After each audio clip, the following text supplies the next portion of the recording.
రెండవది, భయం పెట్టేవాడికి భయం కల్పించే విధంగా సవాల్ విసిరాలి. రేయ్, నన్ను కదిలిచ్చావు కదా, దెబ్బ కొట్టావు కదా, నా దెబ్బ ఏందో కూడా చూపిస్తాను నీకు. ఆగు, నా దెబ్బ ఏందో నీకు చూపించకపోతే అప్పుడు అడుగురా. ఇది నా బలాన్ని బట్టి చెప్పట్లా, నా దేవుడున్నాడు, నా దేవుడు నా చేయి పట్టుకొని ఉన్నాడు. నిన్ను తంతే పళ్ళు రాలిపోయే అనుభవం నీకు ఎదురైంది, నీకు చూపిస్తాను. ఆగు అని నువ్వు వార్నింగ్ రిలీజ్ చేసినప్పుడు వాడికి కలవరం స్టార్ట్ అయింది.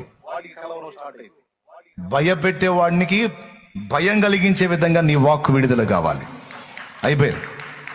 మొదటిది, నిరాశపరిచేవాడే నిరాశ గురి కావాలి. ఎందుకంటే నిన్ను ఎంత శోధించినా నిరాశపడట్లా. నేను ఎంత భయపెడదామన్న రిటర్ను నువ్వు వాడిని భయపెడుతున్నావు. నన్ను ఇంత కదిలిచ్చావు కాబట్టి నీకుంది.